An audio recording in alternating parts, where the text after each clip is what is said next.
Sometimes the greatest gifts come disguised as burdens, wrapped in dust and disappointment. At 61, Will Brody thought he'd learned this lesson, but life had one surprise waiting in Montana. When his estranged uncle dies and leaves him a crumbling ranch, Brody inherits broken fences, a leaky roof, and Clementine, a stubborn donkey who seems to know secrets that died with the old man. The land is worthless, buildings are falling apart, and Brody's ready to walk away. But Clementine has other plans. One evening, she starts digging near a twisted oak. But what secret was worth hiding for decades? Before we jump back in, tell us where you're tuning in from, and if this story touches you, make sure you're subscribed because tomorrow I've saved something extra special for you. This remarkable journey is just beginning, and you definitely won't want to miss what amazing things come next. The letter from the lawyer had arrived on a Tuesday morning in December, delivered to Will Brody's small apartment above the feed store in Billings, where he'd been working for the past 3 years. The envelope bore the letterhead of Morrison and Associates, a law firm he'd never heard of, and inside was news that Uncle Frank had died 2 weeks earlier. Natural causes, the letter said, as if death at 87 required explanation. Will set the letter on his kitchen table next to his lukewarm coffee and stared out the window at the grey Montana sky. Frank Brody, his father's brother, the man who'd raised him after his parents died in a car wreck when Will was 12. The same man Will hadn't spoken to in over 20 years, not since their bitter argument about choices and responsibilities and what it meant to be a man. The lawyer's letter was clinical in its efficiency. Frank had left him the ranch, all 640 acres of it, plus the house, the barn, and whatever livestock remained. There was also mention of personal effects and one specific bequest that made Will's throat tighten. An old donkey named Clementine, described in Frank's will as the most honest companion a man could ask for.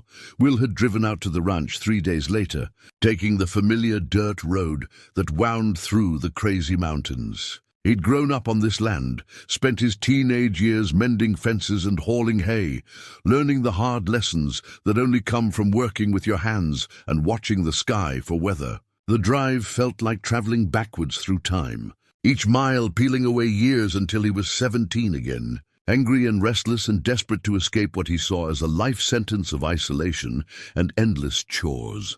The ranch looked smaller than he remembered, and infinitely more tired. The white paint on the farmhouse had faded to gray, with patches peeling like old skin. The porch sagged on one side, and several windows were covered with plywood.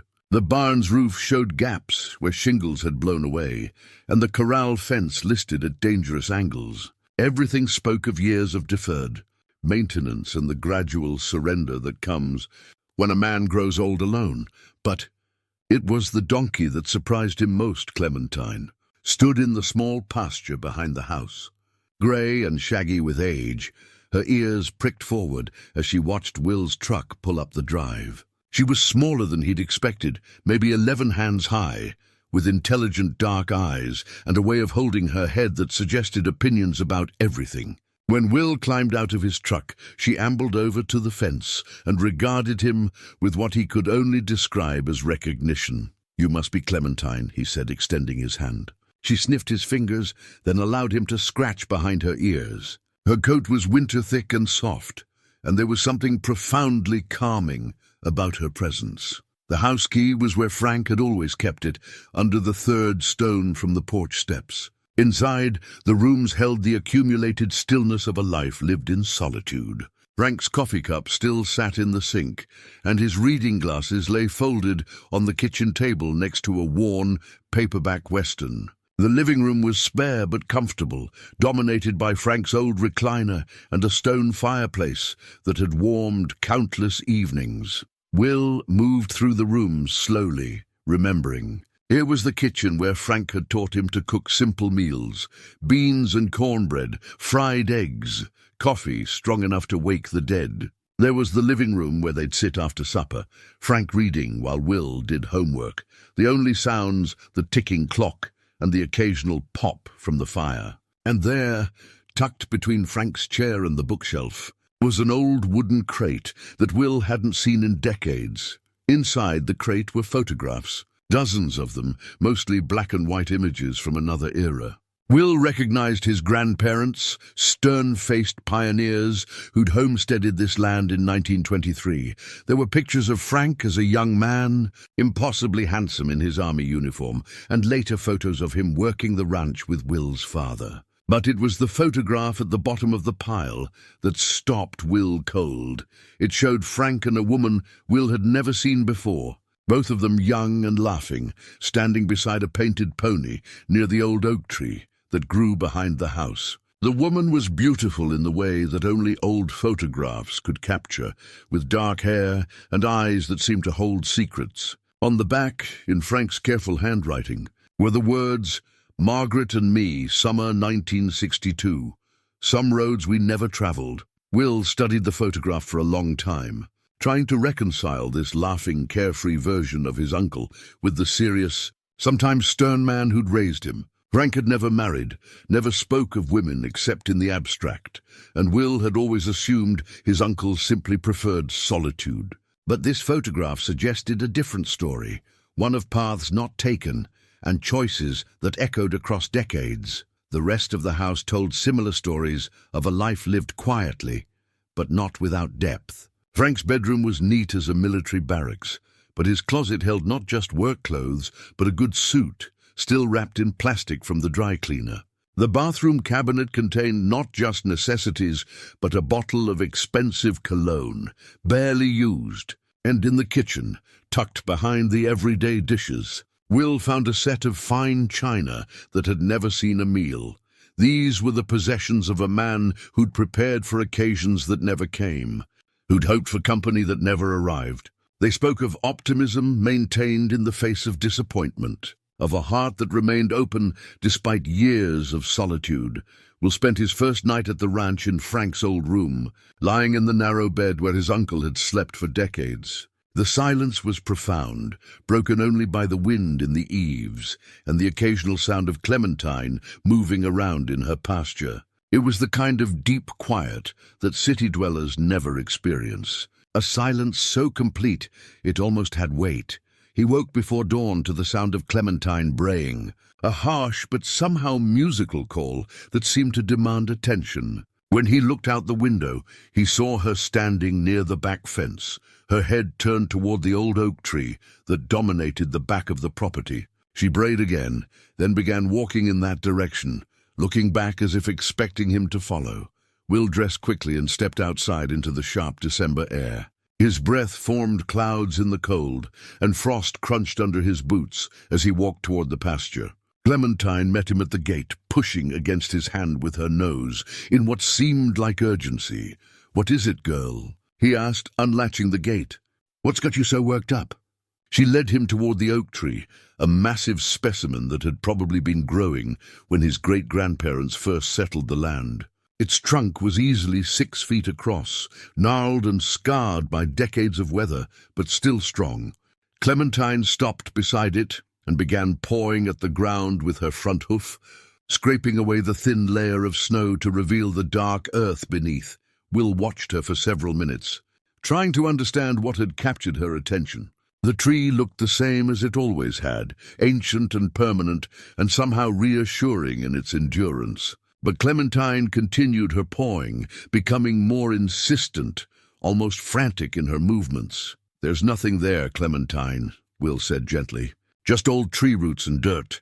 But even as he spoke, he noticed something that made him look more carefully. The ground around the base of the tree was slightly different in color, darker and more rich than the surrounding soil. And now that he thought about it, the pattern wasn't random. It formed a rough rectangle, perhaps 3 feet by 2 feet, as if the earth had been disturbed and refilled.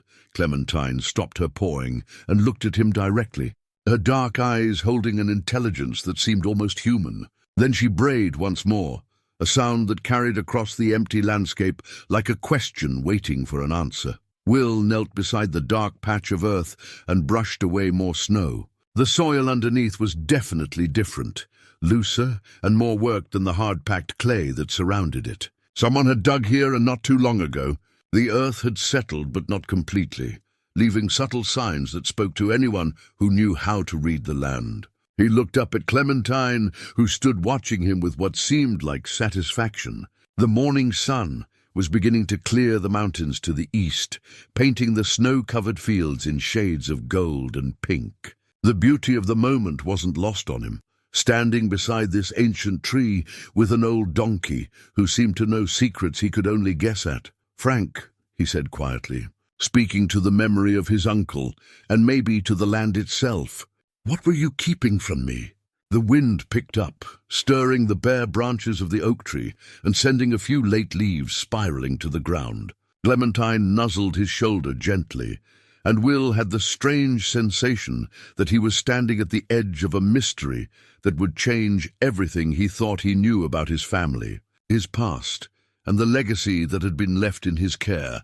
Will spent the rest of that morning walking the property, reacquainting himself with land he'd once known, as well as his own heartbeat. The ranch encompassed 640 acres of rolling hills and meadowland, with Willow Creek cutting through the southern boundary and the crazy mountains rising like cathedral spires to the north. It was beautiful country, the kind that got into a man's blood and never quite let go. But it was also hard country that demanded everything and gave back only what was earned through sweat and stubbornness. The cattle were long gone, sold off over the years as Frank grew older and less able to manage a full herd. The barn held only the lingering scent of hay and horses, and the empty stalls seemed to echo with the ghosts of animals that had once called this place home. In the tack room, Will found Frank's old saddle, still supple despite years of neglect, and a collection of bridles and bits that spoke to a lifetime spent working with horses. But it was Clementine who drew his attention back to the mystery beneath the oak tree. Every time he passed the old tree during his tour of the property, she would position herself near the disturbed earth and watch him with those knowing eyes. Her behavior was unlike any animal he'd ever encountered, purposeful and almost urgent, as if she carried a message she couldn't quite communicate. By afternoon, Will's curiosity had overcome his skepticism. He retrieved a shovel from the barn and returned to the oak tree, where Clementine waited with what seemed like vindication. The December air was crisp and thin, making his breath visible as he knelt beside the dark patch of earth. "All right, girl," he said to the donkey. "Let's see what's got you so worked up." The first shovelful of dirt came up easily, confirming his suspicion that the ground had been disturbed relatively recently. The soil was dark and rich, different from the clay that characterized most of the ranch. Someone had brought in different earth, perhaps to conceal whatever lay beneath. Will dug carefully, mindful that he might be disturbing something important. The hole deepened gradually, and Clementine watched every movement with unwavering attention. At 2 feet down, the shovel struck something solid with a metallic ring that made Will's pulse quicken. Brushing away the dirt with his hands, he uncovered the corner of what appeared to be a metal box. His heart hammered as he cleared more soil, revealing a weathered steel container about the size of a large tackle box. It was heavy, much heavier than its size suggested, and secured with an old-fashioned hasp and padlock that had long since rusted into uselessness. Will lifted the box from its earthen hiding place and set it on the ground beside the hole. Clementine immediately moved closer, sniffing the container with obvious interest. The lock broke away with a sharp twist, and Will felt his breath catch as he lifted the lid. Inside, wrapped in oiled canvas, were items that spoke to secrets kept for decades. The first thing he pulled out was a leather-bound journal, its pages yellowed with age but still intact. Beneath that were several envelopes tied with ribbon, a small velvet jewelry box, and what appeared to be legal documents rolled in a rubber tube. At the bottom of the box, wrapped separately, was a key, old brass, ornate, and unlike anything Will had ever seen. He opened the journal first, recognizing Frank's handwriting immediately. The entries were dated, beginning in 1962 and continuing sporadically through the 1980s. The first entry made Will sink back on his heels in astonishment. "Margaret came by again today. Asked about the land her father left behind, the piece that borders our north pasture. Told her what I've told her before, that Grandpa Brody bought that section fair and square in 1923, paid good money for it when the McCriedi family was hurting for cash. But Margaret insists there's more to the story. Says her grandfather never would have sold that particular piece, not for any amount of money. There's something about that land that meant everything to the McCriedi clan. Something about what's buried there. Will's hands trembled as he turned the pages. The entries told the story of a relationship that had clearly meant more to Frank than any family member had ever known. Margaret McCriedi had been the granddaughter of the family that had sold land to Will's great-grandfather, and she'd spent years trying to reclaim what she believed was rightfully hers. But as Will read deeper into the journal, the story became more complex. Margaret hadn't just been fighting for land, she'd been fighting for truth. According to her research, the McCriedi family had never intended to sell the north section. That particular piece of property held something of tremendous value, something that old Silas McCriedi had sworn to protect with his life. The journal entries revealed Frank's growing love for Margaret and his increasing discomfort with his family's version of events. By 1965, he was writing about secret meetings, clandestine research trips to the county courthouse, and a growing conviction that his grandfather had not been entirely honest about how he'd acquired the McCriedi land. Margaret showed me the original survey today, read one entry from the summer of 1966. The boundaries don't match what we've always believed. If she's right, if the original McCriedi claim included mineral rights to the entire north section, then everything changes. We've been sitting on something that never belonged to us, something that could change both our families' fortunes forever. We'll set the journal aside and open the first of the envelopes. Inside were photographs, but these weren't family pictures. They showed geographical surveys, mineral samples, and what appeared to be core samples from drilling operations. The dates on the photos spanned several decades, and many were marked with coordinates that Will didn't recognize. The second envelope contained correspondence between Frank and various geological survey companies, dating from the late 1960s through the early 1980s. The letters were filled with technical language about mineral deposits, extraction possibilities, and something called rare earth elements that apparently had tremendous value in modern manufacturing. But it was the third envelope that changed everything. Inside were legal documents, including a deed that made Will's vision blur with shock. The deed, dated 1923, showed that Silas McCriedi had indeed sold land to Will's great-grandfather, but not the land that the Brody family had always claimed. The actual sale had been for a different section entirely, a piece of property on the southern boundary that held no particular value, the north section. The land that the Brody family had farmed and grazed for nearly a century had never legally belonged to them. According to these documents, it still belonged to the McCriedi heirs, and mineral surveys from the 1970s suggested it contained deposits worth millions of dollars. Will sat in stunned silence. The papers scattered around him like pieces of a puzzle that reformed everything he thought he knew about his family's history. Frank had discovered the truth about the land and had spent decades trying to figure out how to make things right. The journal entries from the 1970s and 1980s showed his uncle's growing anguish as he realized the magnitude of his family's inadvertent theft. "I found Margaret again," read one of the final entries. Dated 1987. "She married that banker from Helena and moved to California, but she still dreams about this place. Told her I know the truth now, that I want to make things right. But how do you give back a lifetime? How do you undo 70 years of good faith farming on land that was never yours to begin with? She deserves everything.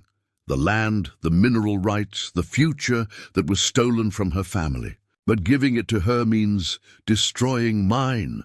The final entry in the journal was dated just 2 years ago, written in Frank's increasingly shaky handwriting. "Clementine knows. Animals always know when something isn't right. She paused at the spot where I buried all this evidence, like she's trying to tell me something. Maybe it's time to stop carrying this alone. Maybe it's time to let someone else decide what justice looks like. Will looked up at Clementine, who had been standing quietly beside him throughout his reading. The donkey met his gaze steadily, and for a moment Will could swear he saw understanding in her dark eyes. "You knew," he said quietly. "You knew all along." Clementine snorted softly and nuzzled the brass key that Will still held in his palm.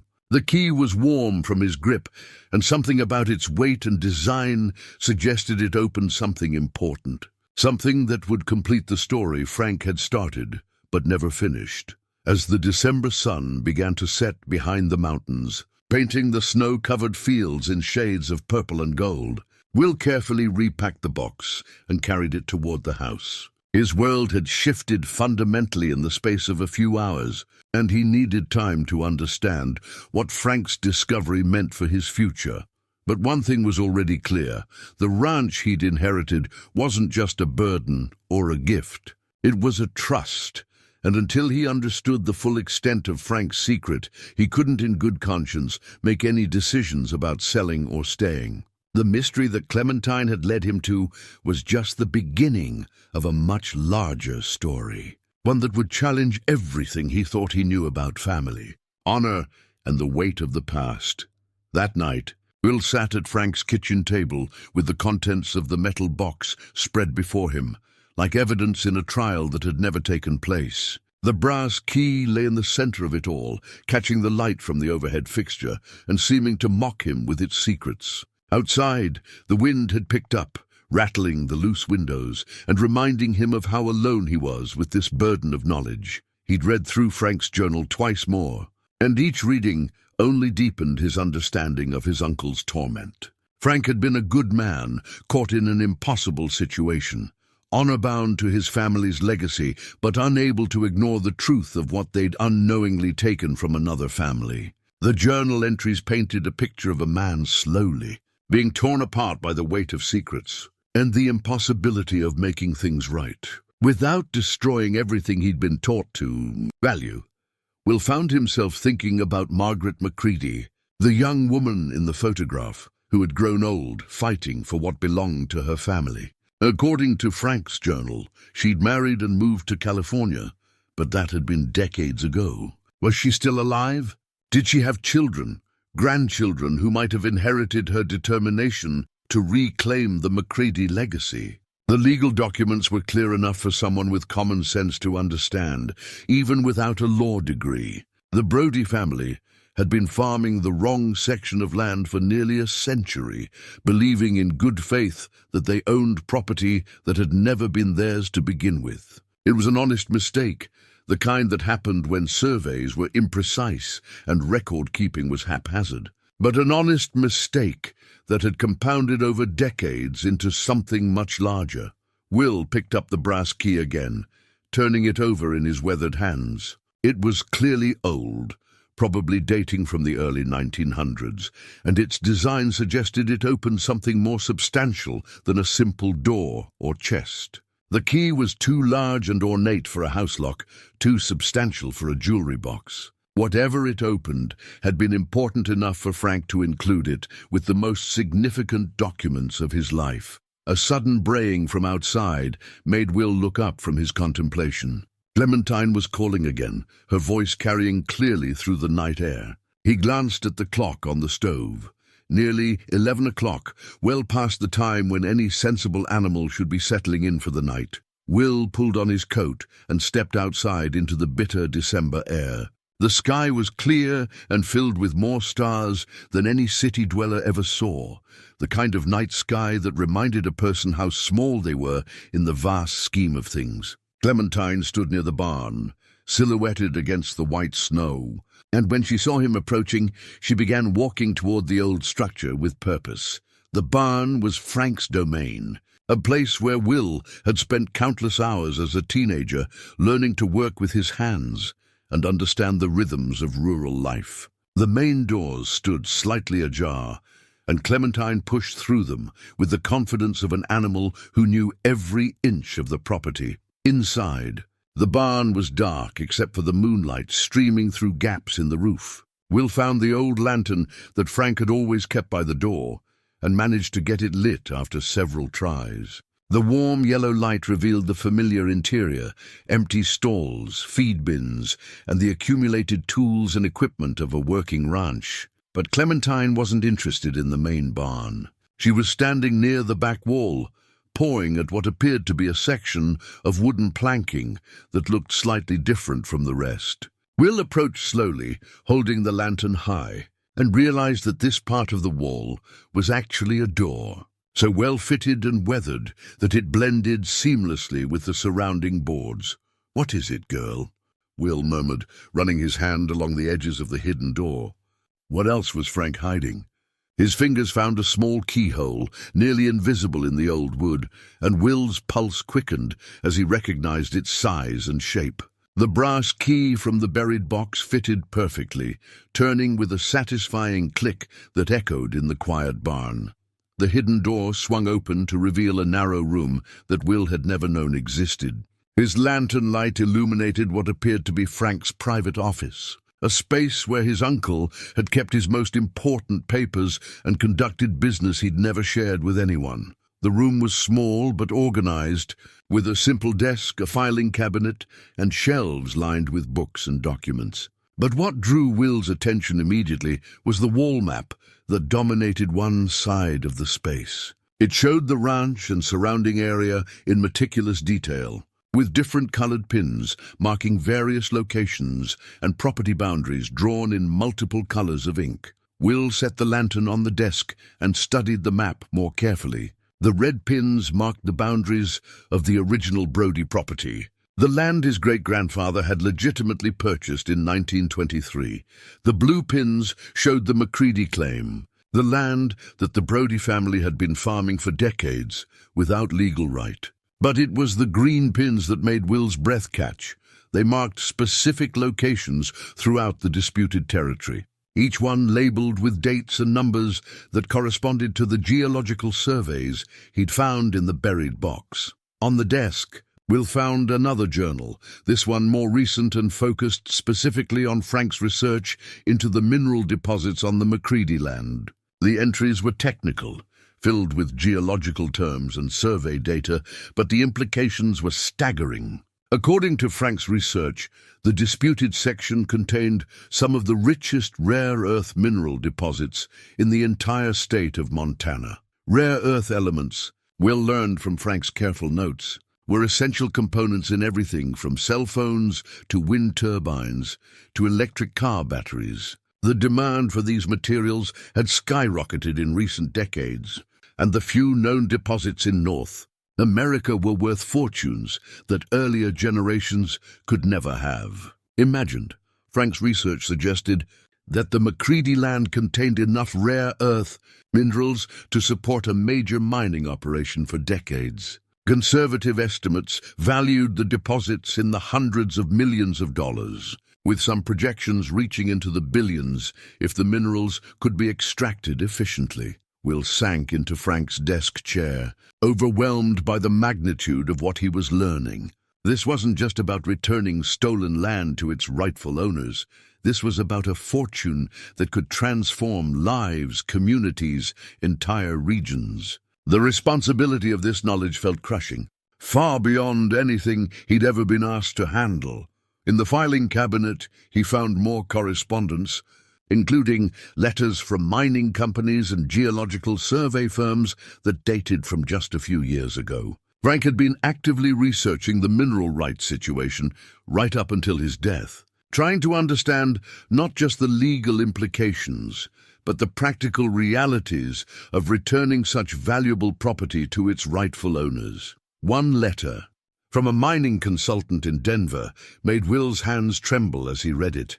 "Mr. Brody, based on our preliminary analysis of the core samples you provided, we believe the deposits on the property in question represent one of the most significant rare earth discoveries in North American history. If your concerns about the land ownership are valid, you're sitting on a situation that could involve billions of dollars in mineral rights. I strongly recommend you consult with both legal and financial experts before taking any action." Frank had been carrying this burden alone for decades, watching the value of the McCriedi claim grow from thousands to millions to potentially billions of dollars, while knowing that every day he delayed action was another day of injustice compounded. Will looked around the secret room, taking in the careful records and meticulous research that represented Frank's attempt to understand and ultimately resolve a situation that had begun as a simple surveying error nearly a century ago. His uncle had been a man of deep integrity, but also a man paralyzed by the enormity of the right thing to do. Clementine appeared in the doorway of the hidden room, and Will realized she'd been leading him to these discoveries all along. Somehow, this old donkey had understood that the secrets Frank carried needed to see daylight, that the truth could no longer remain buried in journals and hidden rooms.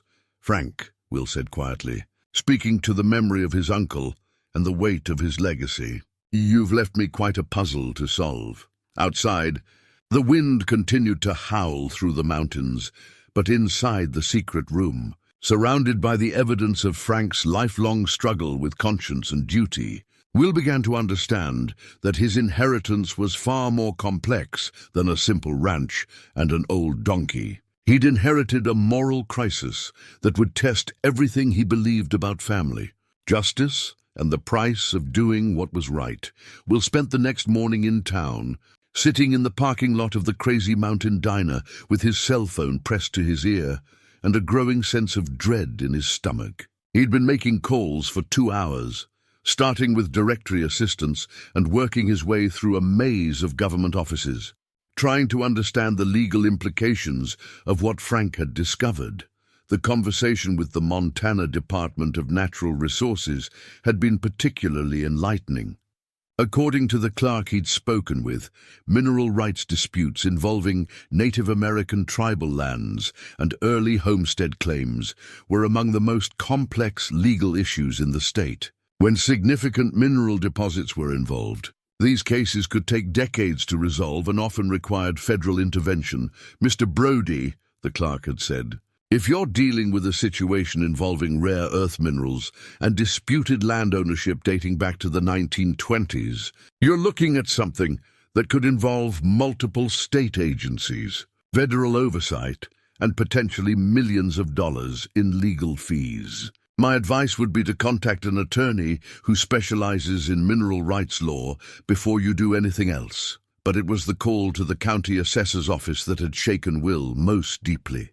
According to their records, the section of land in question, the McCriedi claim that the Brody family had been farming, had been quietly purchased by a mining consortium called Western Extractive Industries just 6 months ago. The purchase price was listed as $47 million, paid to something called the McCriedi Family Trust. Will sat in his truck, staring at the phone number he'd written on a napkin. Western Extractive Industries had a corporate office in Denver, and according to their website, they specialized in rare earth mineral extraction from previously unexploited deposits in the American West. They were a subsidiary of a larger international mining conglomerate, with operations in 6 countries and annual revenues in the billions.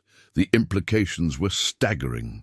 While Will had been going through the motions of his ordinary life in Billings, working at the feed store and trying to figure out what to do with his retirement years, massive corporate interests had been quietly maneuvering to claim the land that Frank had spent decades agonizing over.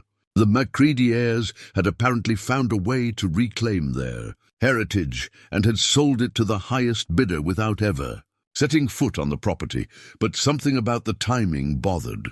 Will Frank had died 8 weeks ago, and the land sale had occurred 6 months before that. Had Frank known about the sale? Had he been in contact with the McCriedi family before his death? The journal entries Will had read suggested that Frank had lost touch with Margaret McCriedi decades ago. But perhaps that wasn't the whole story. Will drove to the public library in Red Lodge, where a patient librarian helped him navigate online databases and search engines. What he found made his chest tighten with anxiety. Margaret McCriedi had indeed married and moved to California, where she'd raised 3 children and worked as a high school teacher until her retirement. But Margaret had died 5 years ago, and her estate had been inherited by her eldest daughter, Catherine McCriedi Chen, an environmental lawyer living in Portland, Oregon. The newspaper archives told a fascinating story. Catherine McCriedi Chen had spent years researching her family's history, including the land claims her grandmother had fought for unsuccessfully in the 1960s. In 2019, she'd filed a lawsuit against the Montana Land Title Commission, claiming that her family's mineral rights had never been properly transferred when the original land was sold in 1923. The lawsuit had dragged on for 4 years, involving multiple appeals and expert testimony from historians, surveyors, and geologists. But in early 2023, the Commission had ruled in favor of the McCriedi claim, determining that while the surface rights to the land had been legitimately sold to Will's great-grandfather, the mineral rights had been improperly transferred due to errors in the original survey and documentation. The ruling had restored the McCriedi family's claim to mineral rights worth hundreds of millions of dollars, and they'd immediately entered into negotiations with Western extractive industries for the development of what was being called the Crazy Mountain Rare Earth Project. Will printed out the relevant newspaper articles and sat in his truck reading them with growing amazement. Catherine McCriedi Chen had accomplished what her grandmother and mother had never been able to do. She'd reclaimed the McCriedi legacy through legal action rather than personal negotiation. But in doing so, she'd also opened the door to an industrial mining operation that would forever change the character of the land that 4 generations of Brodys had called home, according to the environmental impact statements that Western Extractive had filed with the state. The mining operation would involve open-pit extraction methods that would strip away hundreds of acres of topsoil and require the construction of processing facilities, access roads, and waste containment systems. The project was projected to employ several hundred workers and generate significant tax revenue for the county, but it would also effectively destroy the pastoral landscape that had defined the area for over a century. Will thought about Frank, alone on the ranch with his secrets and his guilty knowledge, watching the seasons turn and the cattle graze on land that wasn't legally theirs to use. Had his uncle known about Catherine McCriedi Chen's lawsuit? Had he been following the legal proceedings that would ultimately vindicate everything Margaret McCriedi had tried to tell him decades earlier? The answer came in the form of a manila envelope Will found tucked behind the filing cabinet in Frank's secret office. Inside were copies of all the court documents from Catherine's lawsuit, along with correspondence between Frank and Catherine herself. The first letter, dated 3 years ago, was from Catherine to Frank. Mr. Brody, I understand from my research that you knew my grandmother Margaret and that you may have information relevant to my family's land claim. I'm not interested in causing problems for your family, but I believe both our families deserve to know the truth about what happened in 1923. Would you be willing to speak with me about what my grandmother told you regarding the original land sale? Frank's response, written in his careful hand, was both honest and heartbreaking. Miss McCriedi Chen, your grandmother was a remarkable woman who tried for years to make me understand that my family had unknowingly built our lives on land that wasn't ours to claim. I was too young and stubborn to listen then, and too old and cowardly to act when I finally understood she was right. I have documents that I believe will support your legal claim, but I've spent 50 years trying to figure out how to honor both your family's rights and my family's good faith belief in what we owned. If you're determined to pursue this matter through the courts, I won't oppose you. Justice delayed is justice denied, and your family has waited long enough. The correspondence continued for 2 years, with Frank providing Catherine with copies of the original survey documents, mineral assessments, and even photographs of the disputed land. He'd been an active, if reluctant, participant in her legal victory, helping to document the case that would ultimately strip his family of property they'd never legally owned. But the final letter in the exchange sent just weeks before Frank's death, revealed the full complexity of his feelings. Catherine, I'm glad your family has finally received justice, but I confess I'm also deeply sad about what this means for the land itself. Your mining partners plan to turn some of the most beautiful country in Montana into an industrial extraction site. I understand the economic realities, and I know your family deserves compensation for decades of lost income, but I can't help wondering if there might be another way. The land has been good to my family for 4 generations, even if we never had the legal right to be there. Perhaps there's a solution that honors both your family's claim and the land's inherent value as something more than a commodity to be consumed. Will sat in the barn reading these letters while Clementine stood nearby, as if she understood the weight of what he was learning. Frank hadn't just been carrying the burden of stolen land. He'd been watching helplessly as the resolution of that theft led to the destruction of everything he'd spent his life protecting and nurturing.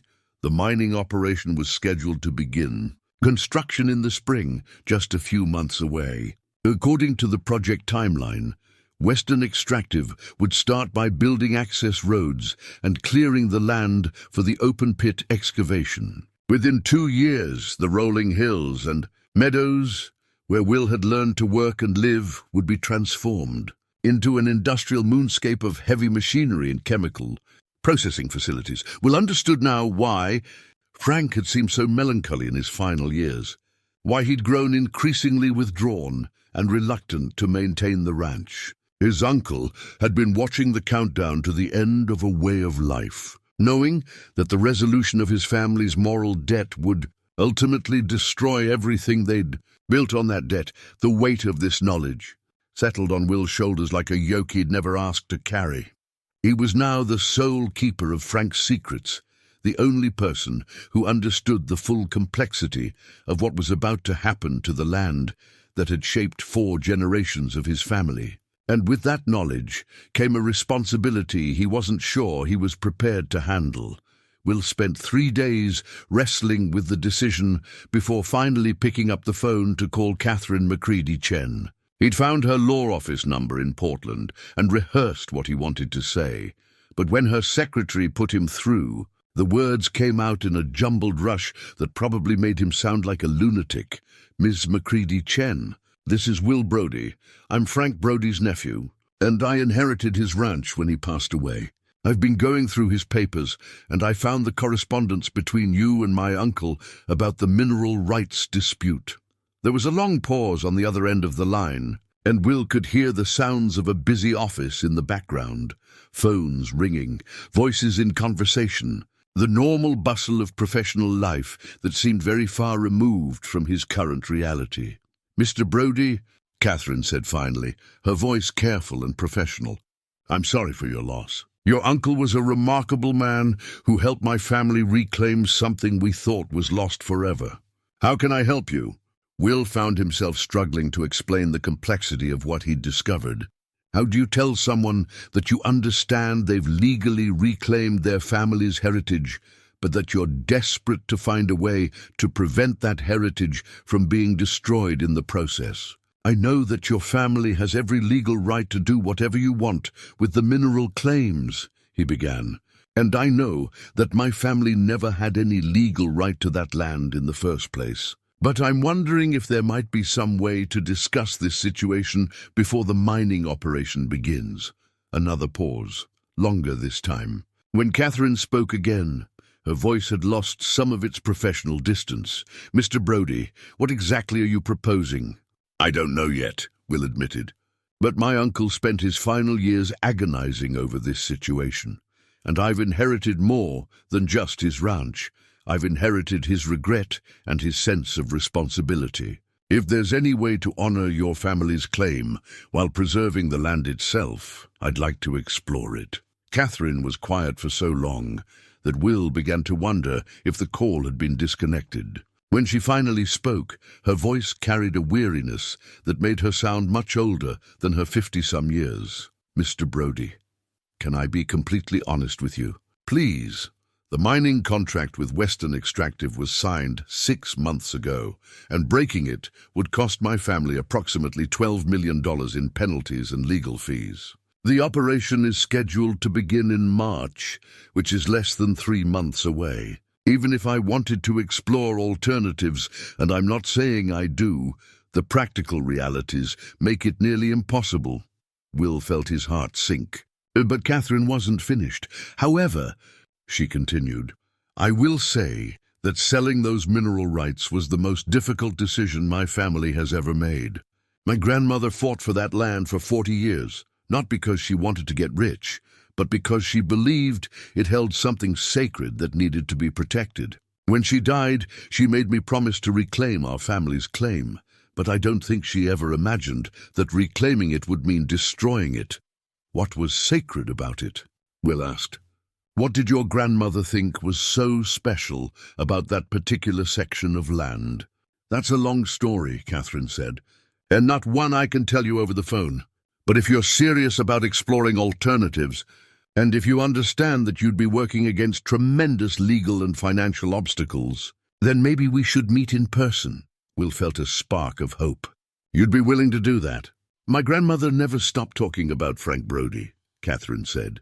She always said he was a good man caught in an impossible situation, and that someday the truth would bring both our families back together. Maybe she was right.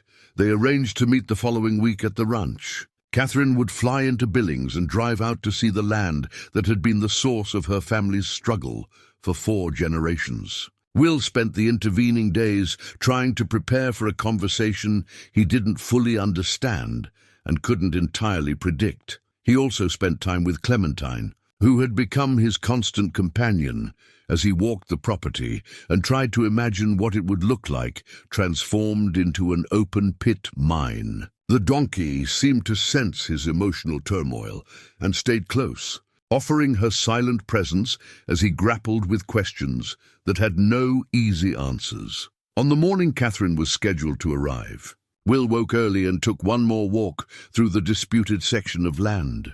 The December landscape was stark but beautiful, with snow-covered hills rolling toward the mountains, and the kind of vast sky that made a person feel both infinitely small and deeply connected to something larger than themselves, near the old oak tree where he'd found Frank's buried secrets. Will discovered something he'd missed in his earlier explorations.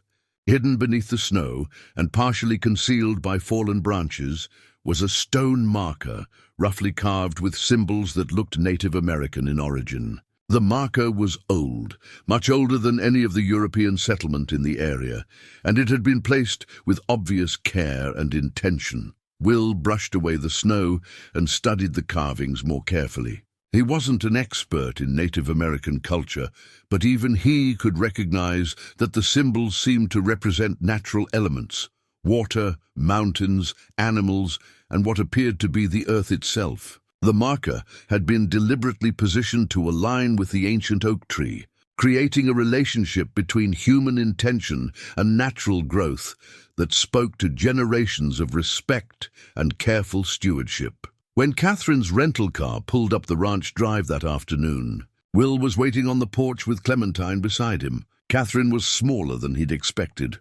A compact woman in her early 50s with graying dark hair and her grandmother's intelligent eyes. She climbed out of the car slowly, like someone approaching a place that held too many memories to process all at once.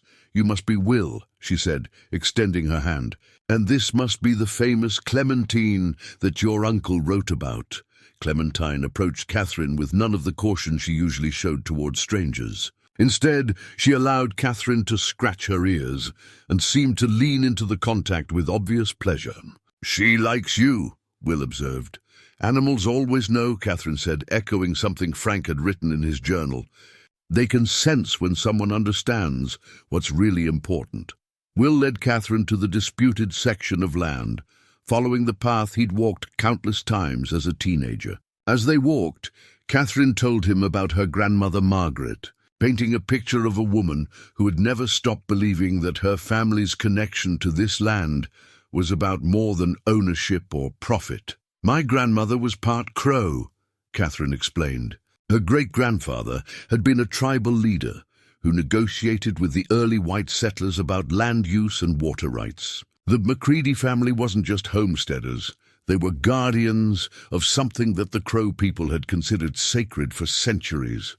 When they reached the old oak tree, Catherine stopped and stood quietly for several minutes, as if listening to voices only she could hear. Will showed her the stone marker he'd discovered that morning, and her reaction confirmed his suspicions about its significance. "This is a boundary marker," she said, kneeling beside the carved stone. The Crow people used these to mark places where the earth and sky were connected, where the spiritual and physical worlds intersected. "My grandmother always said this land was special because it was a doorway, a place where healing and wisdom could flow between the human world and the natural world. Is that why she fought so hard to keep it?" Will asked. Catherine nodded. "She believed that some things are too sacred to be owned, too important to be bought and sold. But she also believed that if her family didn't maintain legal claim to the land, it would eventually be destroyed by people who didn't understand its true value." They stood together in the shadow of the ancient oak, looking out over the rolling hills that would soon be transformed into an industrial mining operation. The irony wasn't lost on either of them in winning the legal battle to reclaim the land. Catherine's family had opened the door to exactly the kind of destruction that Margaret McCriedi had spent her life trying to prevent. "There has to be another way," Will said quietly. Catherine was silent for a long moment, her hand resting on the carved stone marker. When she finally spoke, her voice carried a determination that reminded Will powerfully of the young woman in Frank's photograph. "Maybe there is," she said. "But it would require both our families to sacrifice everything we think we know about what this land is worth." Catherine stayed at the ranch for 3 days, sleeping in Frank's old room and spending her mornings walking the land with Clementine as her guide. Will watched from the kitchen window as she traced the boundaries of the disputed section, stopping frequently to study the terrain with the intensity of someone trying to memorize something precious before it was lost forever. On her second evening, she asked Will to show her Frank's secret office in the barn. She studied the wall map carefully, comparing Frank's research with documents she'd brought from her own family's archives. What she showed Will that night changed his understanding of the situation completely. "This isn't just about mineral rights," Catherine said, spreading her grandmother's papers on Frank's desk. "It's about water." The documents Catherine had brought were water rights claims dating back to the 1880s, when her great-great-grandfather had negotiated agreements with territorial authorities about access to the underground aquifers that fed Willow Creek and several other waterways in the region. According to these agreements, the McCriedi family had been granted perpetual rights to the underground water sources in exchange for allowing passage of the Transcontinental Railroad through their traditional hunting grounds. The mining operation isn't just going to extract rare earth minerals, Catherine explained. It's going to require millions of gallons of water for processing and dust control. Western Extractive has already negotiated to tap into the same aquifers my family has controlled for over a century. Will studied the water rights documents with growing amazement. The underground water system was far more extensive than he'd realized, feeding not just Willow Creek, but a network of springs and seasonal streams that supported wildlife and ranching operations across 3 counties. If they drain those aquifers for mining operations, Catherine continued, it will affect water availability for hundreds of square miles. Ranches that have never had water problems will suddenly find their wells running dry. Wildlife migration patterns will change. The entire ecosystem will be disrupted. The implications were staggering. Will had been thinking about the mining operation in terms of landscape destruction, but Catherine was describing something much more far-reaching, an industrial project that would affect the water security of the entire region. Why didn't this come up during the environmental impact assessment? Will asked.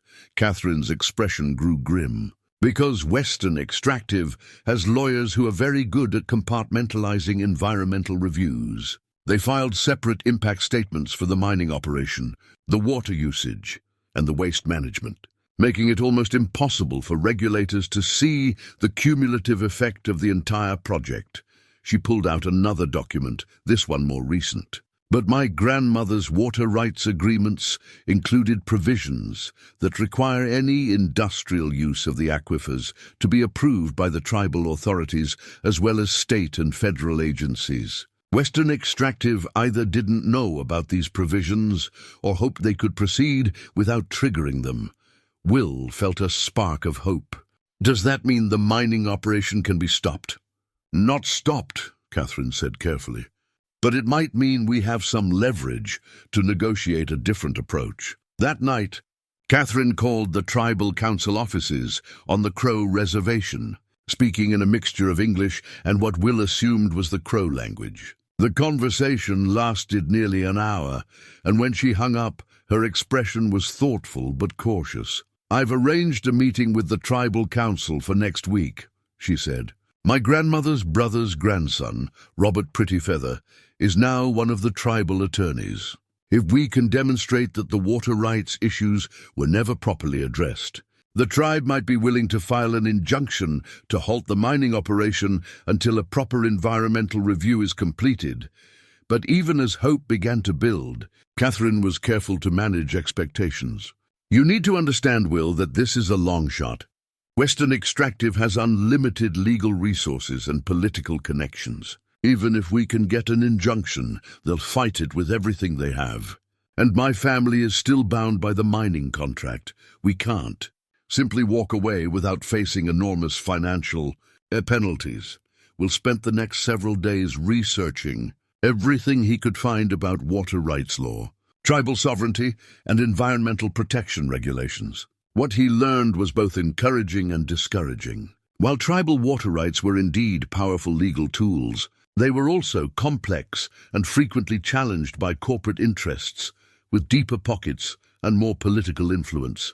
The breakthrough came when Will was going through Frank's filing cabinet one more time, looking for any documents he might have missed. Hidden in the back of the bottom drawer, wrapped in oiled cloth, was a leather portfolio that contained the most significant discovery yet. Inside the portfolio were the original treaties between the United States government and the Crow Nation, dating from 1868 and 1873. But these weren't copies, they were originals, signed by tribal leaders and federal negotiators, complete with wax seals and official stamps. Along with the treaties were maps showing the original boundaries of tribal territory and detailed agreements about water rights, mineral claims, and land use that had apparently been lost from the official record. Will called Catherine immediately, and she drove back to the ranch that same evening. When she saw the treaties, her hands trembled as she carefully examined each document. "My God," she whispered, "these are the missing documents that my grandmother spent her entire life trying to find." The federal government claimed they were lost in a fire in Washington, but Frank must have somehow acquired them. The treaties revealed that the original agreements between the Crow Nation and the federal government had included much more comprehensive protections for water and mineral resources than anyone had realized. The documents clearly stated that any industrial development affecting the underground water systems would require not just tribal consultation but tribal consent, a much higher legal standard than the mining company had attempted to meet. "This changes everything," Catherine said, studying the treaties with the intensity of a lawyer who just found the smoking gun in a major case. With these documents, the tribal council doesn't just have standing to request an environmental review, they have the legal authority to halt the mining operation entirely unless Western Extractive can demonstrate that their water usage won't affect the tribal water rights. But as Will and Catherine began to understand the full implications of Frank's final gift, they also realized that possessing these documents brought its own dangers. Western Extractive had already invested tens of millions of dollars in the mining project, and they wouldn't surrender those investments without a fight. "We need to be very careful about how we proceed," Catherine warned.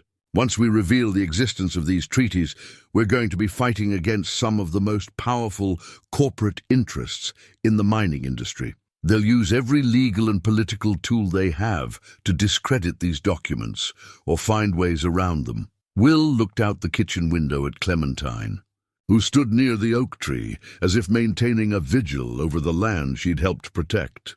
The old donkey had led him to Frank's secrets, and those secrets had revealed a path toward preserving the land that might actually work. But the path would require courage, determination, and a willingness to take on opponents with far more resources and experience. Frank carried this burden alone for decades, Will said quietly.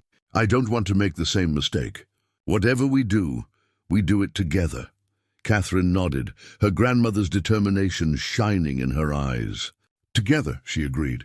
For the land, for our families, and for all the generations who'll come after us. Outside, the Montana wind carried the scent of snow and the promise of winter storms. But inside Frank's kitchen, warmed by the old wood stove and the shared sense of purpose, Will felt something he hadn't experienced in years, the knowledge that he was exactly where he needed to be, doing exactly what he was meant to do. The phone call came at 5:30 in the morning, jarring Will from the deepest sleep he'd had in weeks. Catherine's voice was tight with anxiety, and she was speaking in rapid bursts that took him several seconds to process. Will, we have a problem, a big problem. Can you get to a computer right away? Will stumbled to Frank's old desktop computer and waited impatiently for it to boot up. Catherine guided him to a news website out of Denver, where the headline made his blood run cold. Environmental protesters attempt to sabotage mining equipment. Federal investigation underway. The article described an incident at a western extractive mining site in Colorado, where someone had attempted to damage heavy machinery and steal geological survey data. The FBI was treating it as an act of eco-terrorism, and the company had announced increased security measures at all their operational sites, including the upcoming Crazy Mountain project in Montana. Keep reading, Catherine said grimly. Further down in the article, Will found the paragraph that explained Catherine's panic. Western Extractive CEO Marcus Holloway announced that the company has discovered evidence of a coordinated effort to interfere with legitimate mining operations using fraudulent historical documents. We've learned that certain activist groups are attempting to manufacture false Native American treaty claims in order to halt lawful development projects, Holloway stated. We're working with federal authorities to investigate these fraudulent documents and prosecute anyone involved in their creation or distribution. Will's hand shook as he read the rest of the article. Western Extractive was claiming that recently discovered fake tribal treaties were part of a broader conspiracy to interfere with mining operations across the western United States. The company had apparently hired forensic document experts and was working with the FBI to identify and prosecute anyone involved in what they were calling treaty fraud. They know, Will said into the phone. Somehow they know about the documents Frank left. It's worse than that, Catherine replied. I just got off the phone with Robert Prettyfeather. Yesterday afternoon, FBI agents showed up at the tribal council offices with a warrant. They seized all the documents related to our water rights claims and informed the council that they were under federal investigation for conspiracy to defraud the United States government. The implications hit Will like a physical blow. Western Extractive wasn't just defending against their legal challenge, they were attacking it preemptively, using the full weight of federal law enforcement to discredit the very documents that could stop the mining operation. How could they possibly know about documents that have been hidden in Frank's filing cabinet for decades? Will asked. Catherine was quiet for a long moment. When she spoke again, her voice carried a new edge of suspicion and fear. Will, I need you to think very carefully. Who else knew about our meeting at the ranch? Who else knew that we'd found those treaties? Will tried to remember everyone he'd spoken with since inheriting the ranch. The lawyer who'd handled Frank's estate, the county assessor's office, the librarian in Red Lodge, the various government offices he'd called seeking information about mineral rights and land disputes. "I made a lot of calls," he admitted. "I was trying to understand the legal situation before you arrived." "Did you mention the specific documents to anyone? Did you tell anyone that Frank had left treaties or water rights agreements?" Will's memory was fuzzy, but as he thought back over the conversations, he realized that he had indeed mentioned Frank's papers and documents to several people, including the clerk at the Montana Department of Natural Resources, who had warned him about the complexity of mineral rights disputes. "The state offices keep records of all their phone calls," Catherine said as if reading his thoughts. "If Western Extractive has contacts in state government, and believe me, a company that size has contacts everywhere, they could have learned about our situation within hours of your first phone call." The betrayal Will felt was profound, not because anyone had deliberately deceived him, but because his own naivety had potentially destroyed their only chance of stopping the mining operation. He'd been thinking like a rancher dealing with familiar problems, not like someone challenging billion-dollar corporate interests with unlimited legal resources. But Catherine wasn't finished with her devastating news. "There's something else," she said. "Something that makes me think this situation is much more complicated than we realized." She'd spent the night researching Western Extractive Industries, digging deeper into their corporate structure and leadership than she'd done before. What she'd discovered was that the company's board of directors included 2 former federal officials who had previously been involved in Native American treaty negotiations, including one man who had served as a special advisor to the Bureau of Indian Affairs during the 1990s. Think about it. Will, these aren't just mining executives. They're people who understand exactly how tribal treaty rights work and exactly how to neutralize them. They've been planning for challenges like ours from the very beginning. The picture Catherine painted was of a carefully orchestrated campaign to acquire valuable mining sites while systematically eliminating any legal obstacles that might interfere with extraction operations. Western Extractive hadn't just purchased the mineral rights to the McCriedi land. They'd researched every possible challenge to their ownership and prepared countermeasures for each one. "The FBI investigation isn't a reaction to our discovery of the treaties," Catherine explained. "It's part of a pre-existing strategy to discredit any tribal treaty claims that might interfere with their mining operations. They probably started building their treaty fraud case months ago, before we ever met." Will felt as if the ground was shifting beneath his feet. Everything he'd thought he understood about the situation was being reframed as part of a much larger and more sinister pattern. Western Extractive wasn't just a mining company pursuing legitimate business interests. They were a predatory operation that used federal law enforcement as a weapon against anyone who challenged their plans. "So what do we do now?" he asked. Catherine's response revealed both her legal training and her growing desperation. "We have to assume that every communication we've had is being monitored, that every document we've found is being challenged, and that any legal action we take will be met with overwhelming force. We're not just fighting a mining company. We're fighting a system that's designed to ensure that corporate interests always win." But even as she outlined the hopelessness of their situation, Catherine's voice carried a note of determination that reminded Will powerfully of her grandmother's legacy. "However," she continued, "there is one thing that Western Extractive can't control, one factor they haven't accounted for in all their planning." "What's that?" "The land itself, and the people who understand what it really means." Catherine had been thinking about her grandmother's teachings, about the Crow Nation's relationship with the earth and the spiritual obligations that transcended legal documents and corporate strategies. The treaties were important, but they were just pieces of paper. The real power lay in the connections between people and place that couldn't be bought, sold, or discredited by federal investigators. "We need to change our strategy completely," Catherine said. "Instead of fighting them in courts where they have every advantage, we need to fight them in the court of public opinion, in the realm of spiritual and moral authority that they can't control.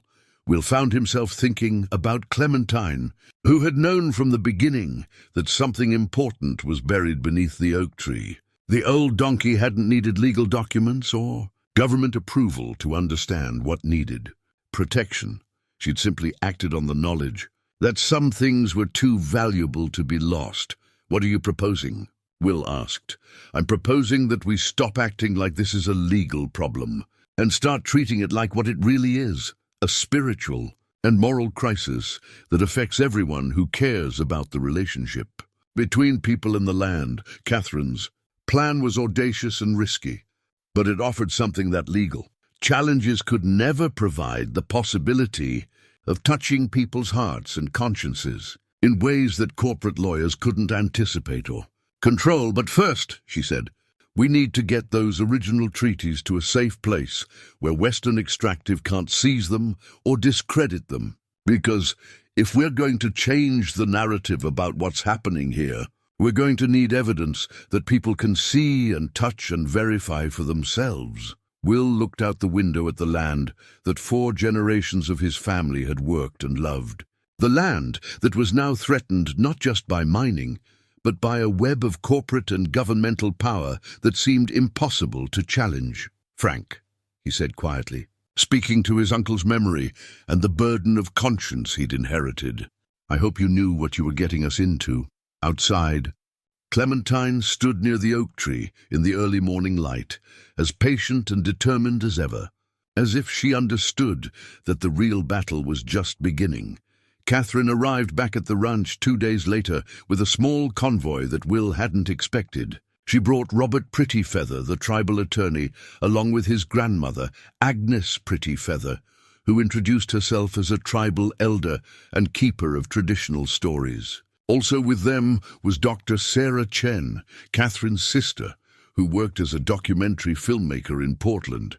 "We're going to need help," Catherine explained as they gathered in Frank's kitchen. "And we're going to need to move fast." Agnes Prettyfeather was a small woman in her 70s, with silver hair braided down her back and eyes that seemed to hold the accumulated wisdom of generations. She spoke with the quiet authority of someone who had spent decades mediating between the traditional world and the modern one, helping her people navigate the complexities of treaties, land rights, and cultural preservation.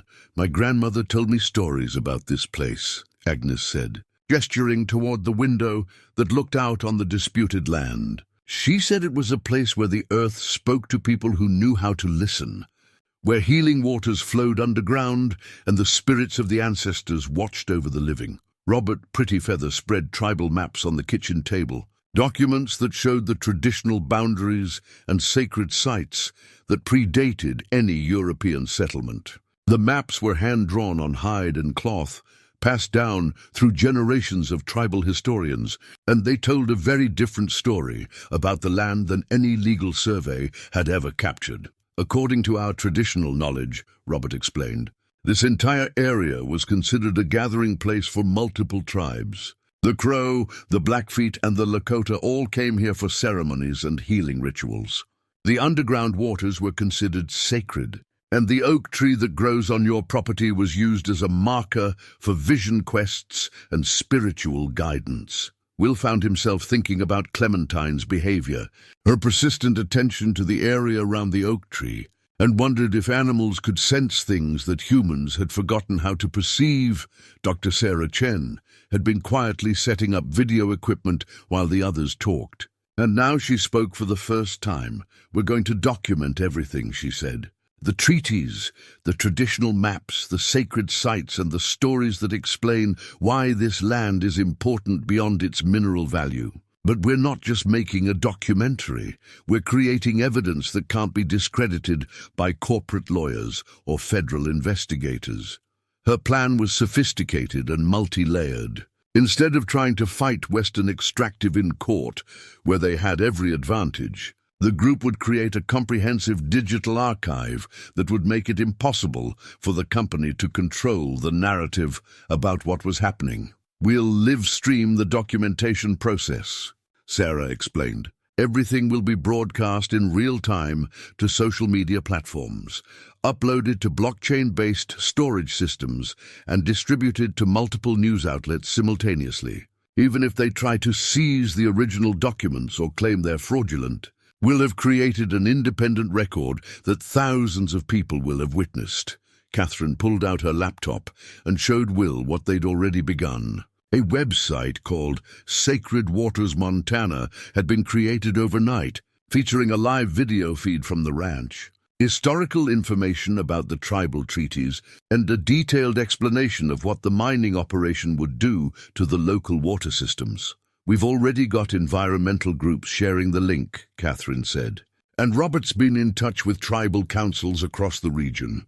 By tomorrow, we should have representatives from 6 different tribes coming to document their own connections to this land." But Agnes Pretty Feather raised a concern that made everyone pause. "We must be very careful," she said. "Some of the knowledge about this place is sacred, meant only for tribal members. If we share everything publicly, we risk violating our own spiritual obligations." Robert nodded, understanding the delicate balance they needed to maintain. "We'll share what can be shared and protect what needs protection. But we have enough public knowledge to make a powerful case without revealing anything that should remain private." Will felt both inspired and overwhelmed by the scope of what they were planning. These weren't just legal documents they were preserving. They were creating a record of an entire worldview, a way of understanding the relationship between people and land that corporate mining couldn't quantify or purchase. Sarah began filming that afternoon, starting with Agnes Pretty Feather, standing beside the oak tree and telling the traditional stories about the sacred waters and the healing ceremonies that had taken place there for centuries. The old woman spoke in both English and Crow, her voice carrying across the winter landscape with a power that made Will's throat tighten with emotion. "This tree has been standing here for over 200 years, Agnes said, her hand resting on the gnarled bark. "It has seen 7 generations of my people come here seeking wisdom and healing. The waters that flow beneath this ground have blessed countless ceremonies and sustained life during the hardest times our people have ever faced. When you destroy this place for the minerals underneath, you're not just destroying land, you're destroying the spiritual foundation that has sustained entire communities for centuries." Catherine documented the treaties with forensic precision, photographing each page from multiple angles and scanning the documents with equipment that Sarah had brought from Portland. Every step was broadcast live, with a running commentary that explained the historical and legal significance of what they were preserving.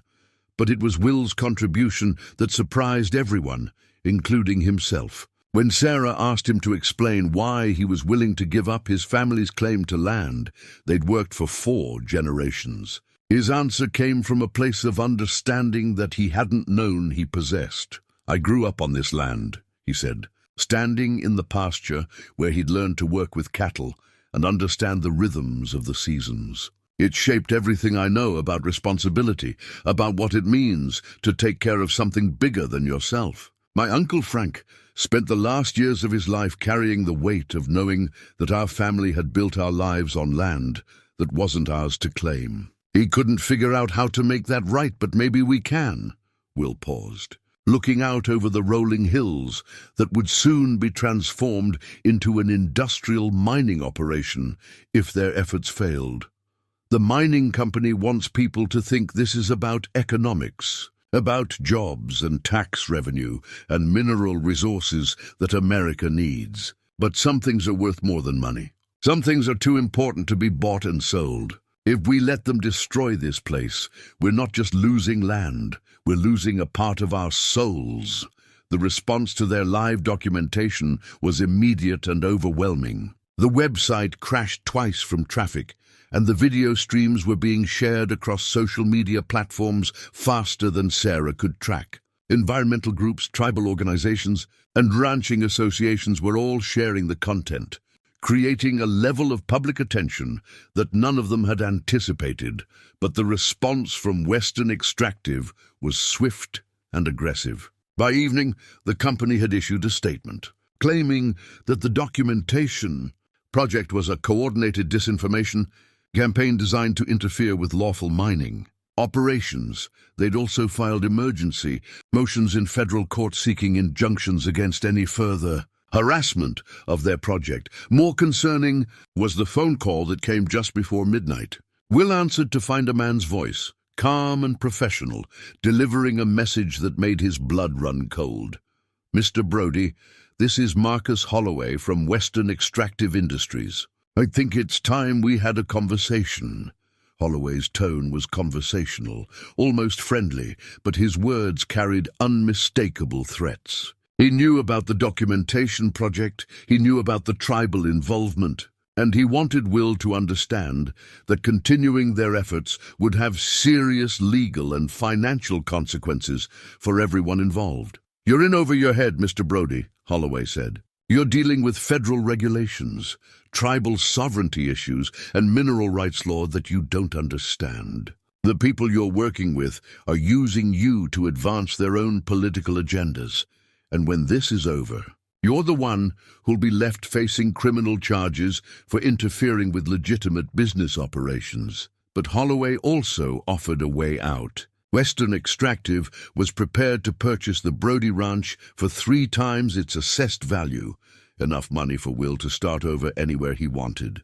All he had to do was walk away from the tribal coalition and stop participating in what Holloway called eco-terrorist activities. "You have 24 hours to decide," Holloway concluded. "After that, we proceed with all available legal remedies." Will hung up the phone and stood in Frank's kitchen, surrounded by the evidence of his uncle's lifelong struggle with conscience and duty. Outside, he could see the lights from the film crew's equipment, where Agnes Prettyfeather was still telling stories about the sacred significance of the land they were trying to protect. The choice Holloway had offered was really no choice at all. Will could take the money and walk away, leaving others to fight a battle they might not be able to win. Or he could stay and face the full weight of corporate and governmental power that was aligned against them. But as Will looked out at the ancient oak tree, where Clementine stood in her usual vigil, he realized that Frank had already made this choice decades ago. His uncle had chosen to carry the burden of truth rather than abandon his responsibility to justice, even when that burden had cost him everything he might have had with Margaret McCriedi. Will picked up the phone and called Catherine. "They just made us an offer," he said. "And I think our answer is going to determine whether we're fighting for the land or fighting for our lives." Dawn came grey and bitter cold, with the kind of wind that cut through winter coats and reminded everyone that Montana's weather could be as harsh as its beauty was profound. Will stood on the porch with his coffee, watching a line of vehicles snake up the ranch road through the early morning mist. The tribal coalition had grown overnight. In addition to the Crow representatives, delegations from the Blackfeet, Little Shell, and Fort Belknap reservations had arrived to document their own historical connections to the sacred waters. But they weren't alone. News vans from 3 different television stations were mixed in with the convoy, along with cars carrying environmental activists, ranching families, and what appeared to be federal agents in unmarked vehicles. Catherine emerged from the house with her laptop, her face tight with exhaustion and determination. She'd been awake most of the night, coordinating with legal teams, tribal councils, and media outlets, trying to stay ahead of Western Extractive's aggressive response to their documentation project. "The company filed for an emergency restraining order at 4 this morning," she reported. "They're claiming that our documentation project constitutes trespassing, harassment, and interference with federal mineral rights leases. The hearing is scheduled for this afternoon in Billings." Robert Prettyfeather approached from the barn, where he'd been setting up additional communications equipment. "The FBI showed up at my office in Crow Agency an hour ago," he said. "They have a warrant to seize all documents related to our water rights claims, and they're threatening to arrest anyone who interferes with their investigation." Will felt the walls closing in, but Agnes Prettyfeather's response surprised him with its calm resolve.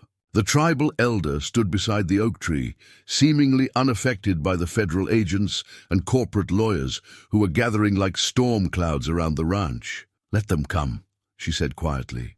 "This land has seen conflicts before. It has survived cavalry charges and oil derricks and uranium mining. It will survive this too, if we remember who we really are and why we're here." Dr. Sarah Chen had been live streaming since sunrise, narrating the arrival of each new group and explaining the escalating legal and political pressures that were converging on the ranch. The audience for the documentation project had grown to over 50,000 viewers, with the video feeds being shared across multiple platforms and translated into several languages. But it was the arrival of Marcus Holloway himself that changed the dynamic completely. The Western Extractive CEO arrived in a black SUV with tinted windows, accompanied by a security detail and what appeared to be federal agents. Holloway was younger than Will had expected, probably in his 40s, with the kind of polished confidence that came from years of getting his way through a combination of money, political connections, and carefully applied pressure. "Mr. Brody," Holloway called out as he approached the porch. "I hope you've had time to consider our conversation last night." Will descended the porch steps slowly, aware that every word and gesture was being broadcast live to thousands of viewers around the world. The weight of the moment felt enormous, not just for his own future, but for the precedent that would be set by how this confrontation was resolved. "I've had time to think," Will replied, "and I've decided that some things aren't for sale." Holloway's smile was thin and predatory. "Mr. Brody, I don't think you understand the legal position you've placed yourself in. By participating in this fraudulent documentation project, you've made yourself an accessory to federal crimes involving treaty fraud, interference with interstate commerce, and conspiracy to obstruct lawful mining operations."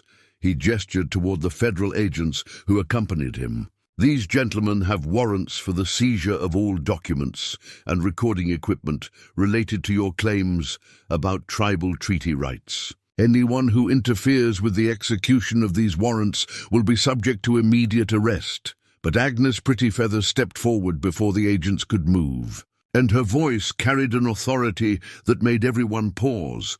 "Mr. Holloway," she said, "you're standing on sacred ground that has been blessed by 7 generations of my people. The waters that flow beneath your feet have sustained life and ceremony for centuries. Before you proceed with destroying this place, I'd like you to understand what you're really taking from the world." Holloway's expression didn't change, but Will noticed that the federal agents looked uncomfortable as Agnes continued speaking. "This isn't about money or mineral rights or corporate profits," she said.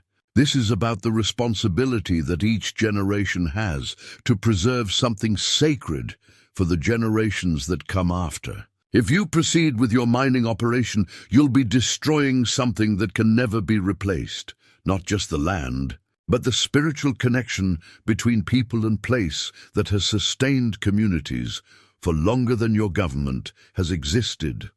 Sarah Chen continued filming as Agnes spoke, capturing the moment when indigenous wisdom confronted corporate power in the most direct way possible. The live stream audience had grown to over 100,000 viewers, and the comments section showed people from around the world expressing support for the tribal coalition.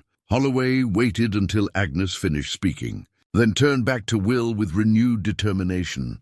"Mr. Brody, you have exactly 5 minutes to decide whether you're going to accept our offer and walk away from this situation, or whether you're going to force us to proceed with the full legal consequences of your actions." Will looked around at the faces. Gathered near the oak tree, Catherine, with her legal expertise and her grandmother's determination; Robert Prettyfeather, with his tribal authority and his modern education; Agnes Prettyfeather, with her connection to traditional wisdom; and Sarah Chen, with her cameras documenting everything for the world to witness. Then he looked at Clementine, who stood near the tree as she had from the beginning, patient and watchful and somehow knowing, as if she understood that this moment would determine not just the fate of the ranch, but the precedent for how Conflicts between traditional values and corporate power would be resolved in the 21st century, Mr. Holloway, Will said finally. I believe you already have your answer. The standoff that followed Will's refusal seemed to stretch across the winter landscape like a held breath. Federal agents fingered their radios, while tribal representatives formed a protective circle around the oak tree. Sarah Chen's cameras continued rolling, broadcasting the confrontation to an audience that had swelled to nearly 200,000 viewers worldwide. It was Clementine who broke the tension. The old donkey suddenly brayed with unusual intensity, then began walking directly toward Holloway and his security detail. Her movement was deliberate and purposeful, and something about her demeanor made everyone stop talking and watch.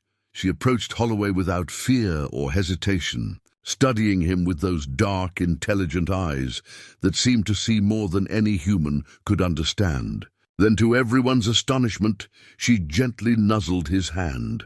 Holloway jerked back as if he'd been shocked, his corporate composure cracking for the first time since his arrival. But Clementine wasn't finished. She moved to each of the federal agents in turn, offering the same gentle greeting, as if she was welcoming them to a place where hostility had no power. Agnes Prettyfeather smiled as she watched the old donkey's performance. Animals know when people have forgotten how to listen to their hearts, she said quietly. Sometimes they have to remind us. The moment of confusion gave Catherine the opening she'd been waiting for. She stepped forward with her laptop, addressing not just Holloway and the federal agents, but the cameras that were broadcasting everything live. Before anyone is arrested or documents are seized, she said, I think the world deserves to know what's really at stake here. She opened her laptop and began reading from the original tribal treaties that Frank had preserved, translating the archaic legal language into terms that ordinary people could understand. As she spoke, tribal representatives from each nation added their own voices, explaining what the sacred waters had meant to their communities and what would be lost if the mining operation proceeded. But it was Robert Prettyfeather who delivered the information that changed everything, Mr. Holloway, he said. Yesterday afternoon, the Tribal Council received some interesting documents from the Department of the Interior. It seems that when your company applied for mineral extraction permits, you failed to disclose the existence of sacred sites and tribal burial grounds on the property. Robert held up a thick folder of papers. These are federal survey reports that your own geological teams filed with the Bureau of Land Management. They clearly identify indigenous ceremonial sites and ancient burial grounds throughout the area you plan to mine. Under federal law, any disturbance of these sites requires extensive consultation with tribal authorities and environmental impact assessments that you never completed. Holloway's face darkened as he realized the implications. Those sites were properly reported through all required channels, he insisted. Yes, Robert agreed, but reporting them and obtaining permission to disturb them are two different things. According to the National Historic Preservation Act, any mining operation that affects indigenous sacred sites must be approved by the Tribal Historic Preservation Office. You never applied for that approval. Catherine picked up the thread, her legal training evident in how she explained the situation. What Mr. Prettyfeather is saying is that your company's permits are invalid. You don't have legal authority to proceed with mining operations until the tribal consultation process is completed, which typically takes years and often results in denial of permits for sites of spiritual significance. The federal agents accompanying Holloway began whispering among themselves, clearly recognizing that the legal landscape had shifted dramatically. Sarah Chen continued filming as the corporate certainty that had characterized Holloway's arrival dissolved into bureaucratic confusion. But Holloway wasn't finished. With the cold calculation of someone who had fought these battles before, he played his final card. Even if there are procedural delays with our permits, he said, the fact remains that Western Extractive owns the mineral rights to this property.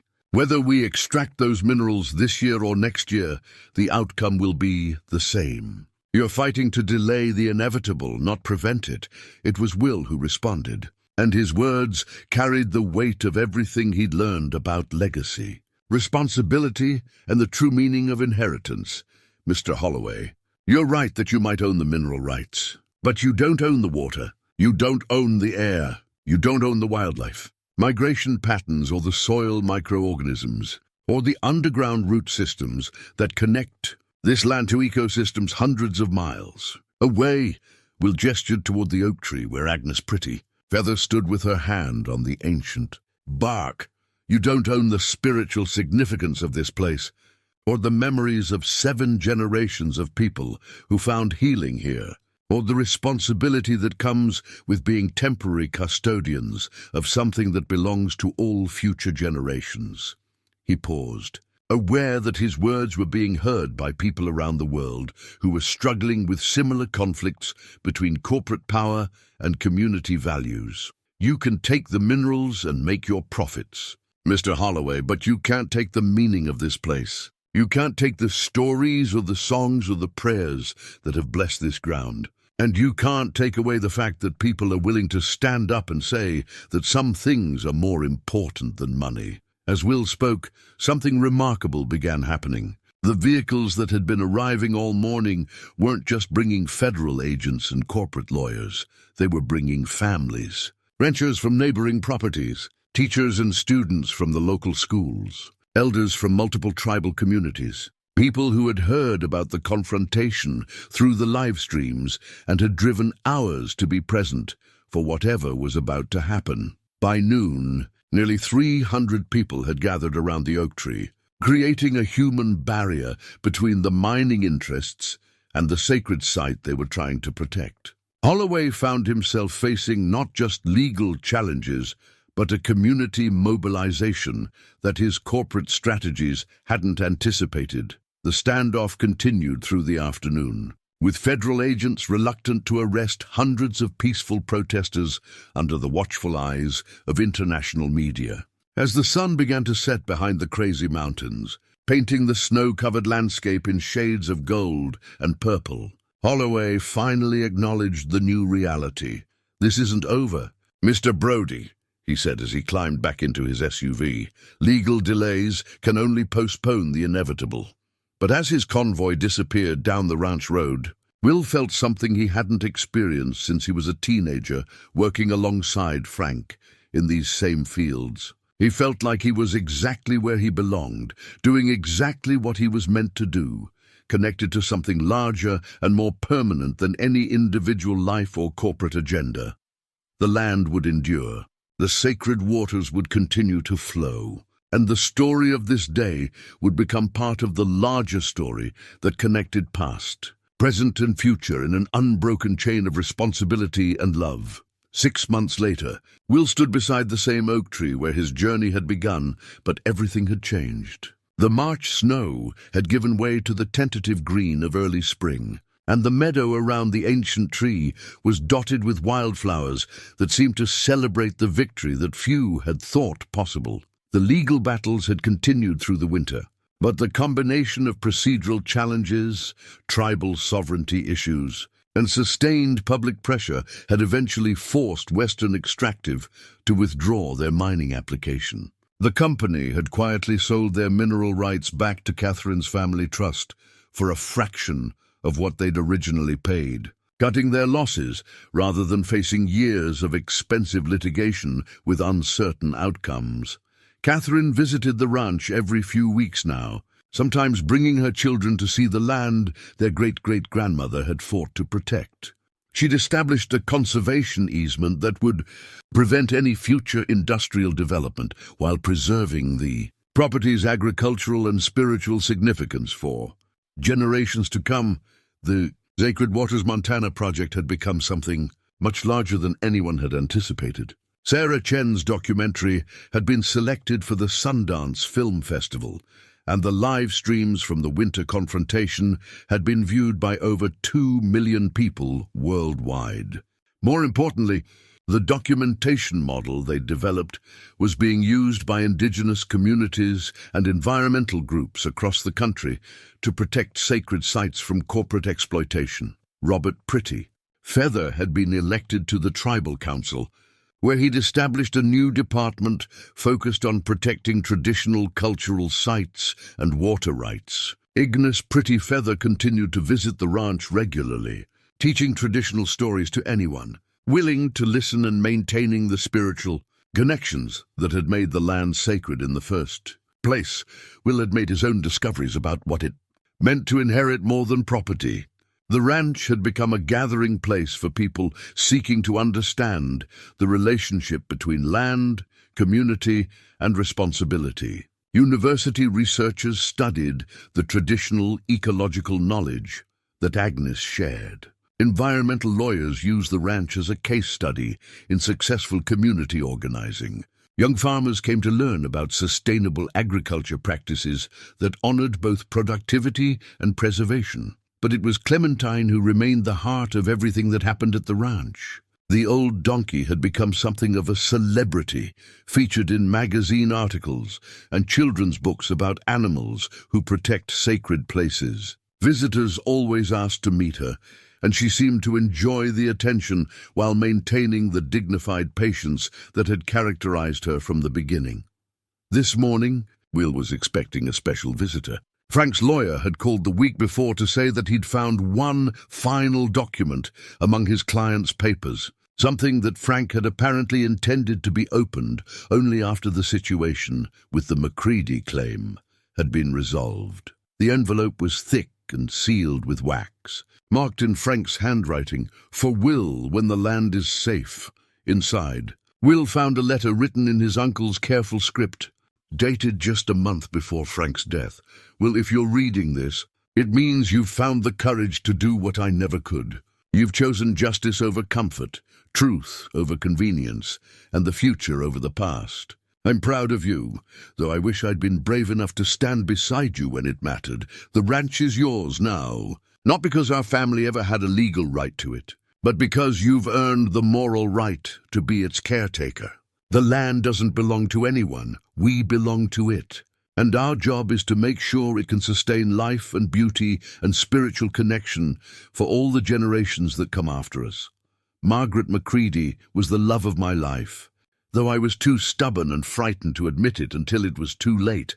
I hope Catherine can forgive an old man's cowardice and understand that everything I did in my final years was an attempt to honor her grandmother's memory and her family's claim to justice. Take care of Clementine. She knew all along what needed to be done, and she was patient enough to wait for someone who could listen to what she was trying to say. Animals understand what we've forgotten, that the earth and everything on it are connected in ways that can't be bought or sold or owned. The most important thing I can tell you is this: you were never inheriting a burden. You were inheriting an opportunity to be part of something larger and more permanent than any individual life. The land will outlast us all, but what we do while we're here determines what kind of world we leave behind. Live well, Will. Love deeply. Listen to the wisdom of people like Agnes Pretty Feather and animals like Clementine.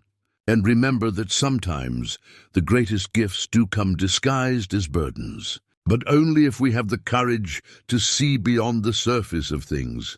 With love and respect, Uncle Frank. P.S.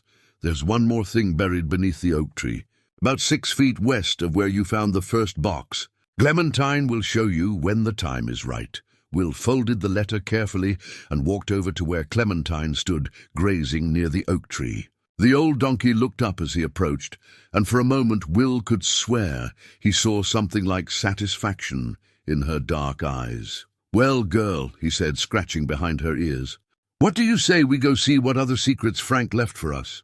Clementine snorted softly and began walking toward the western side of the tree, where she immediately began pawing at a spot that looked no different from any other patch of ground. But Will had learned to trust her instincts, and he retrieved his shovel from the barn. What he found this time wasn't documents or treaties or evidence of legal disputes. It was a simple wooden box containing photograph albums that documented the history of the ranch from its earliest days. Pictures of Will's great-grandparents working the land, of Frank as a young man learning to farm from his father, of Margaret McCriedi visiting the ranch in the 1960s, and dozens of images showing the seasonal cycles of planting and harvesting, birth and growth, that had defined life on this land for 4 generations. At the bottom of the box was a photograph Will had never seen before. It showed Frank and Margaret standing together beside the oak tree, both of them middle-aged and smiling, with Clementine visible in the background. On the back, in Frank's handwriting, were the words, "Some stories have endings we never see coming." Summer 1987. Will realized that Frank and Margaret had found their way back to each other, at least for a little while, long after their youth had passed and their choices had been made. Perhaps love, like land, was something that could be reclaimed even after it seemed lost forever. As the sun set behind the crazy mountains, painting the sky in shades of gold and crimson, Will sat beneath the oak tree with the photograph albums spread around him. Clementine stood nearby, patient and watchful as always, while the sound of water flowing underground seemed to whisper stories of all the generations who had found meaning and healing in this place. Sometimes the greatest gifts do come disguised as burdens, Will thought, but only if we have the wisdom to recognize what we've really been given and the courage to accept the responsibility that comes with it. The land was safe, the water would continue to flow, and the story would continue, passed from one generation to the next, like an inheritance that grew more valuable with each telling. In the distance, a coyote called across the evening landscape, and Clementine answered with a soft bray that seemed to carry all the contentment of a job well done. The ranch was home again, not just to the people who lived there, but to the connections between past and future that made any place truly sacred. Will Brody had inherited more than he'd ever imagined possible, and he'd learned that the most important legacies can't be measured in acres or dollars. They can only be measured in the love and care we bring to our stewardship of the gifts we've been given, and the courage we show in protecting them for all who come after.